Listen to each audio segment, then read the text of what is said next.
set out on a walking tour, high in the Alps, a region quite unknown to travelers, where ancient mountains thrust down into Provence. The trek began on barren moors, 12 or 1,300 meters above sea level, through land that was bleak and monotonous. Nothing grew there but wild lavender. My route led across the region at its widest point, and after hiking for 3 days, I found myself in a wasteland, desolate beyond description. I made camp near the remains of an abandoned village. The day before, my water supply had run out and I had to find some. The cluster of houses, although they were in ruins, reminding me of an old wasp's nest, made me think that once there must have been a fountain, or perhaps a well.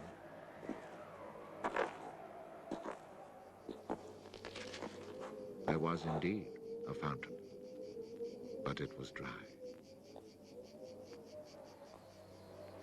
The roofless houses, eaten away by wind and rain, and the chapel, with its crumbling belfry, stood arranged like houses and churches in a living village. But here, life had vanished. It was a sunny, cloudless June day, but over these bare highlands blew a fierce, insufferable wind.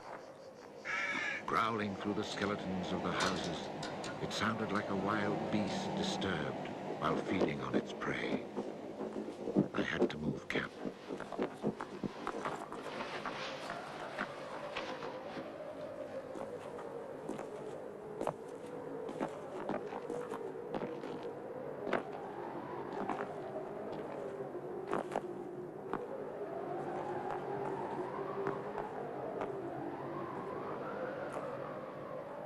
After 5 hours of walking, I still had found no water, and I could see nothing that gave me hope of finding any. Everywhere, I came upon the same drought, the same coarse weeds.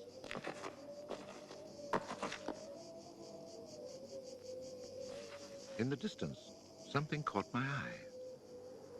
A thin, dark shape that I took for a tree stump.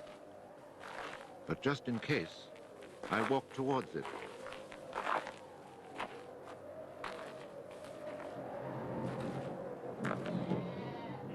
It was a shepherd, and beside him, resting on the burning ground, lay about 30 sheep.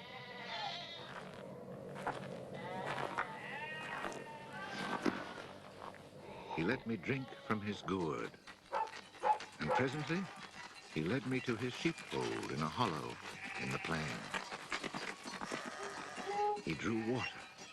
Excellent water it was, too, from a very deep, natural well over which he had rigged a simple windlass.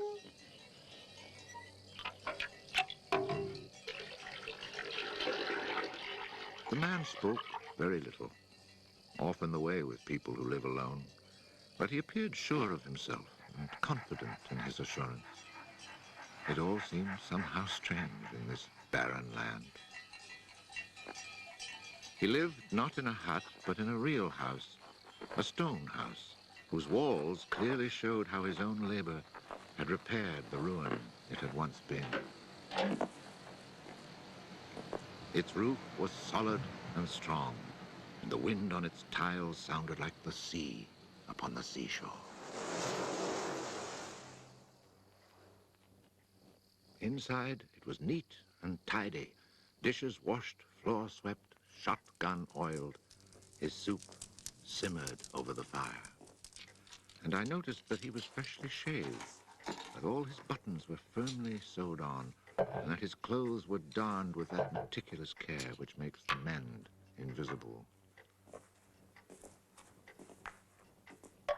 He shared his soup with me.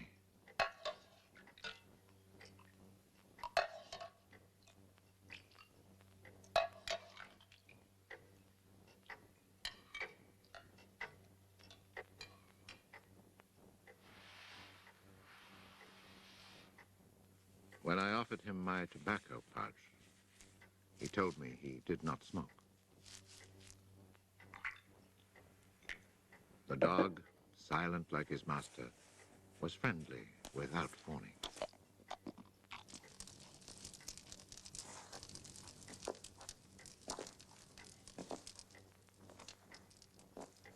It had been agreed that I would spend the night. The nearest village was still almost 2 days' walk away.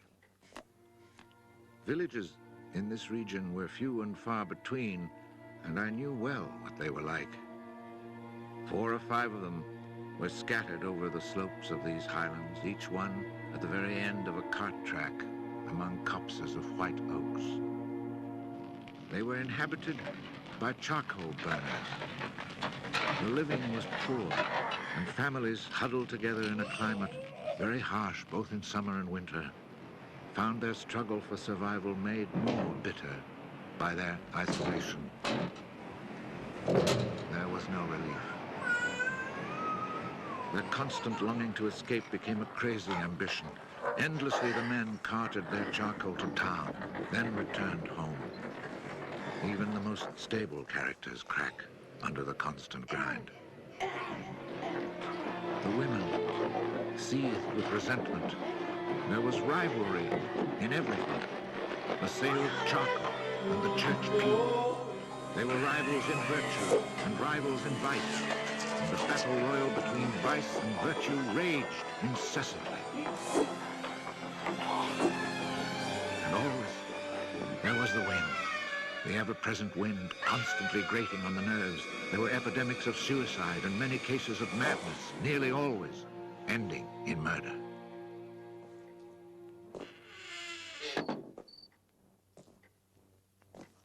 The shepherd, who did not smoke, went to fetch a little sack, and onto the table he emptied a pile of acorns. He began to examine them very carefully, one by one, separating the good from the bad. I sat, smoking my pipe. I offered to help, but he told me it was his work, and indeed, seeing how very carefully he carried out his task, I did not insist. That was the only time we spoke. When he had set aside enough acorns, he divided them into piles of 10. As he did this, he discarded the smaller ones, or those that were cracked, for now he was examining them very, very closely.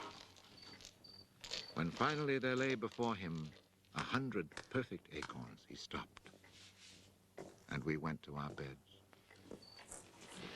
Being with this man brought a great sense of peace. The following morning, I asked him if I might stay on and rest for the day. He found that quite natural, or to be more precise, he gave me the impression that nothing could upset him. The day of rest was not absolutely necessary, but I was intrigued, and I wanted to learn more about him. He let his sheep out of the pen and led them to their grazing. Before he went, he took the little bag of carefully chosen acorns and put them into a pail of water to soak. I noticed that for a walking staff, he carried an iron rod as thick as my thumb and about as high as my shoulder.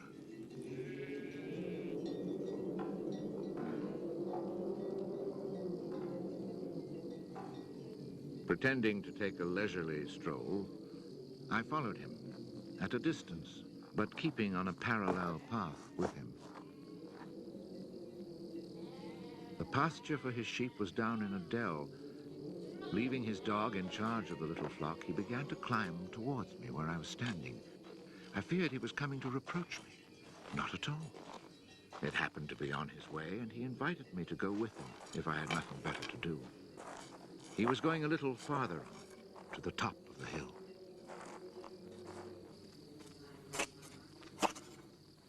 When we reached his destination, he began to drive his iron staff into the ground. He made a hole, dropped in an acorn, and filled in the hole.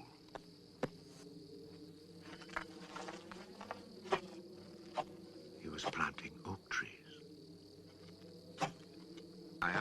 if he owned the land. He said no. Did he know who owned it? He did not. He thought it was common land, parish property, or perhaps it belonged to people who did not care about it. That did not concern him. So with infinite care, he planted his 100 acorns. After the midday meal, he began to sort out more of his acorns.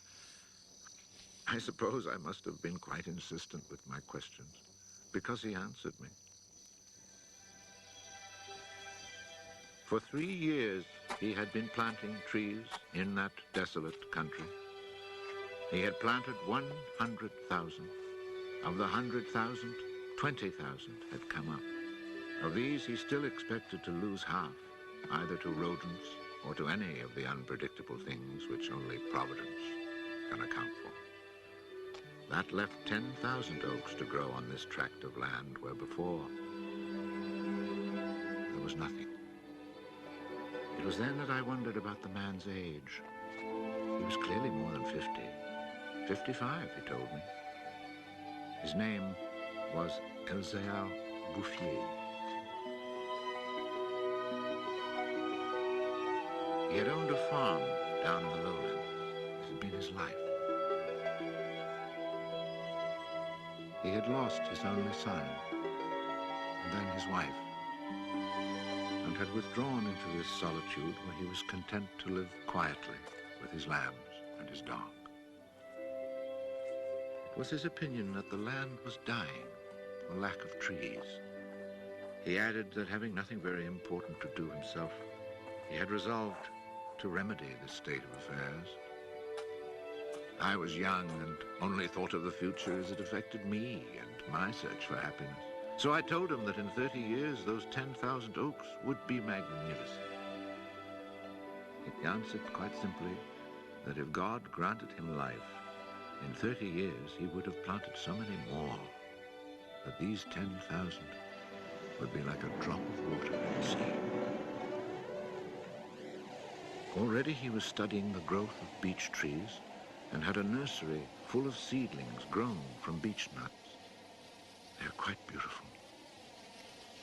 He was also thinking of birches for the dales, where he told me there was moisture just below the surface of the soil. The next day, we parted.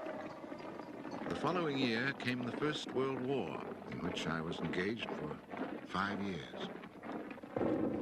An infantryman was hardly likely to have trees on his mind.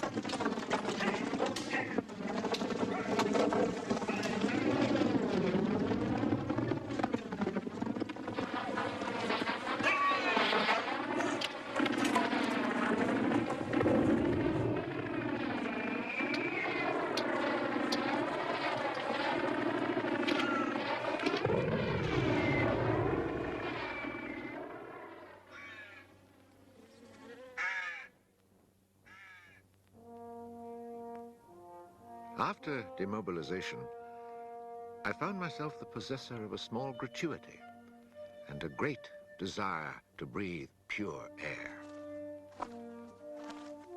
This was my only thought when I set off once more on the road to the barren land. The country had not changed. However, in the distance, beyond the deserted village, I noticed a sort of grayish mist that lay on the hilltops like a carpet. The shepherd who planted trees had been in my mind since the day before. 10,000 oak trees, I thought to myself, really need a lot of space. I had seen so many people die in those 5 years, it was easy to imagine that Elzéard Bouffier, too, was dead, especially since at 20, we think of men of 50 as ancient with nothing left to do but die.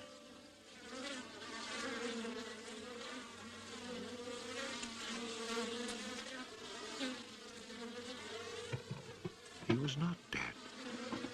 He had changed his occupation. He had only 4 sheep left, but now he had over 100 hives of bees. He had given up sheep because they threatened his young trees. The war had not disturbed him, and he had calmly continued his planting. The oaks of 1910 were now 10 years old and taller than either of us. It was such an impressive sight, I was struck dumb. And as he never said a word, we spent the whole day in silence, walking through his forest. It was in 3 sections and measured 11 kilometers long and 3 kilometers at its widest. When I reminded myself that all this was the work of the hand and soul of one man with no mechanical help, it seemed to me that men could be as effective as God in tasks other than destruction. He had followed his dream, and beech trees as high as my shoulder, stretching as far as the eye could see, were witness to it. The oaks were strong and past being at the mercy of rodents. As for Providence, she would have needed a cyclone to destroy this creation of man.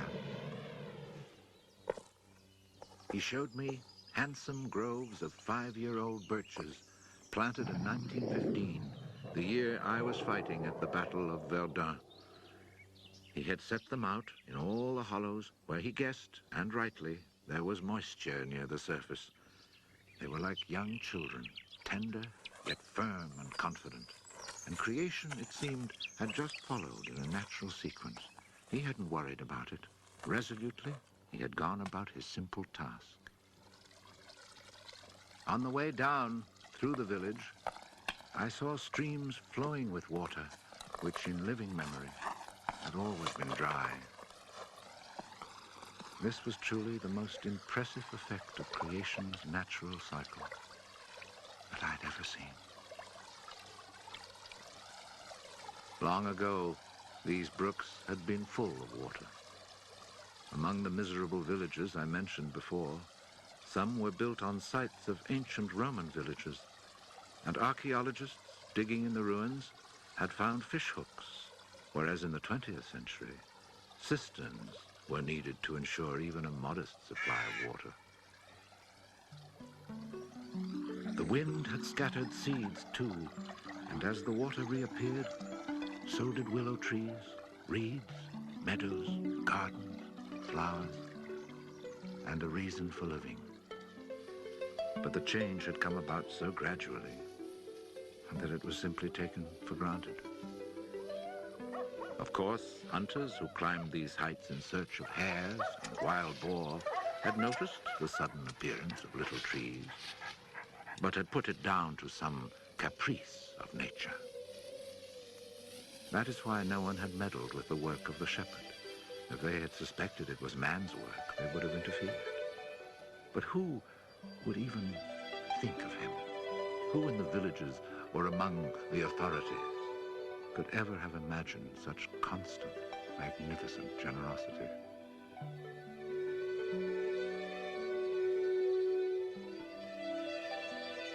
Each year from 1920 on, I paid a visit to Elzéard Bouffier. I never saw him lose heart, nor was he ever deterred. And often, God knows, it must have seemed that heaven itself was against him. I never tried to imagine his frustrations, but to achieve such an end, he must have had to overcome many obstacles. For such passion to succeed, he must surely have fought and conquered despair. We must remember that this exceptional man had worked in utter solitude. Solitude so complete that towards the end of his life, he had lost the habit of speech. Oh, perhaps he saw no need for it. In 1933, he was visited by an astonished forester who notified him of an order that lighting fires outdoors was forbidden for fear of endangering this natural forest. It was the first time, the forester told him naively, that he had ever seen a forest grow of its own accord. In 1935, a whole delegation from the authorities arrived to look at the natural forest. There was a high-ranking official from the forestry department, an elected member of parliament, technical experts. And there was a great deal of talk. It was decided something must be done. Fortunately, nobody did anything except for the one good thing. The forest was placed under government protection and charcoal burning was prohibited. For it was really quite impossible not to be enchanted by the beauty of these young, healthy trees. And they had even managed to cast their spell over the Member of Parliament.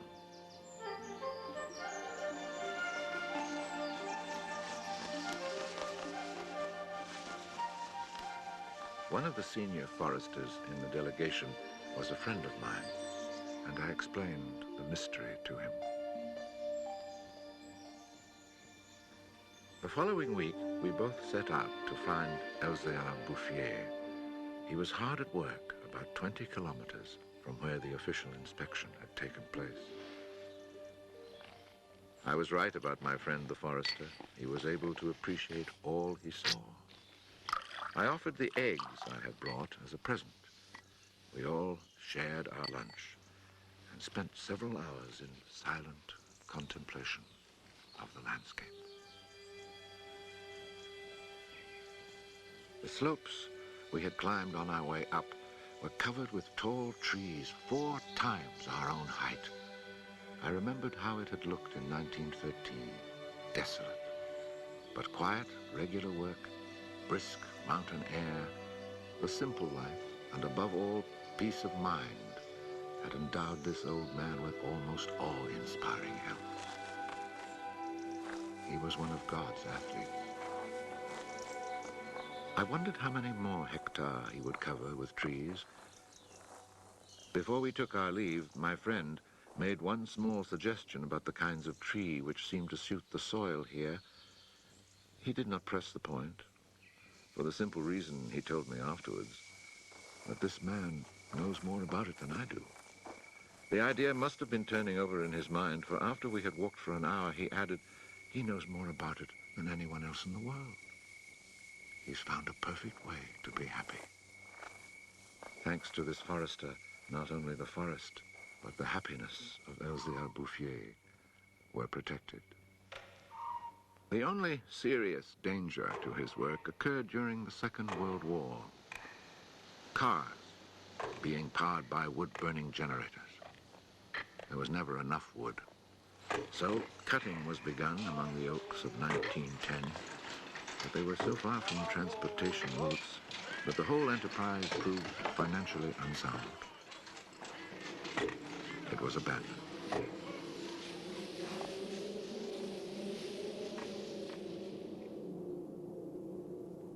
The shepherd knew nothing of all this.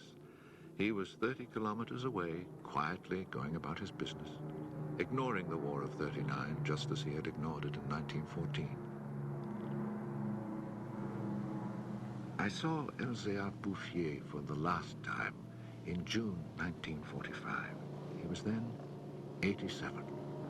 Again I had set out on the road to those barren moors. But now, in spite of the dislocation left behind by the war, there was a bus which ran from the Durance Valley up into the mountains.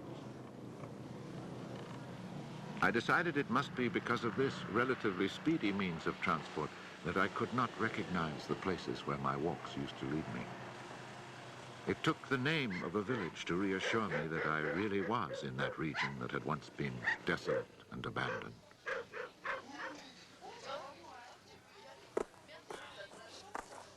The bus dropped me at Vergon.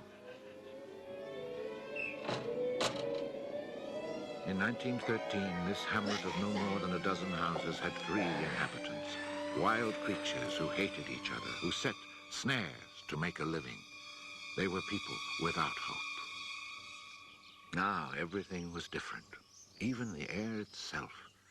Instead of the harsh, dry winds of the past, there was a gentle breeze full of fragrance. From the mountain tops came a sound like rushing water. It was the wind rustling through the forest. And then, even more astonishing, I heard another sound of water. I saw that they had built a fountain that was splashing merrily. And beside it, what I found most touching, someone had planted a linden tree, a perfect symbol of rebirth.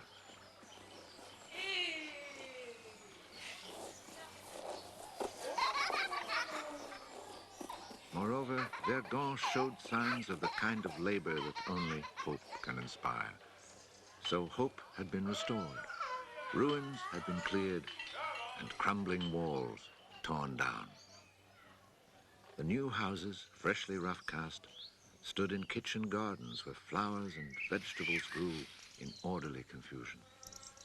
Roses and cabbages, snapdragons and leeks, celery and anemones. It had become a place where one would want to live. From this point, I continued on foot. The war had not been over long enough for life to reach full bloom, but Lazarus had emerged from the tomb.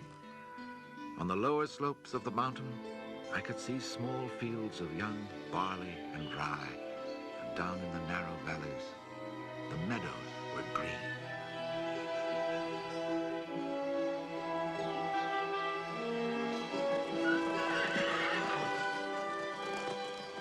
It has taken only 8 years since then for the whole countryside to glow with health and prosperity. Where I had seen ruins in 1913, there now stand clean, freshly plastered farmhouses, evidence of happy, comfortable lives.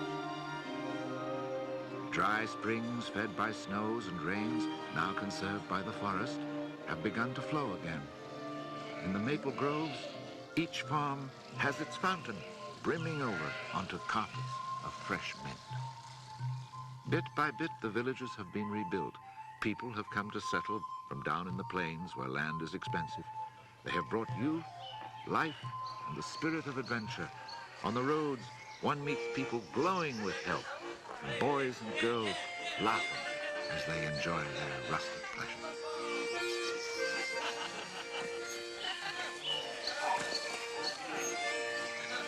Counting those who lived here before, quite changed by their life in gentle surroundings, and including the newcomers, more than 10,000 people owe their happiness to Elzéard Bouffier. When I think that one man, one body, and one spirit was enough to turn a desert into the land of Canaan, I find after all that a man's destiny can be truly wonderful. But when I consider the passionate determination, the unfailing generosity of spirit it took to achieve this end, I'm filled with admiration for this old, unlearned peasant who was able to complete a task worthy of God. Elzéard Bouffier died peacefully in Banon in 1947.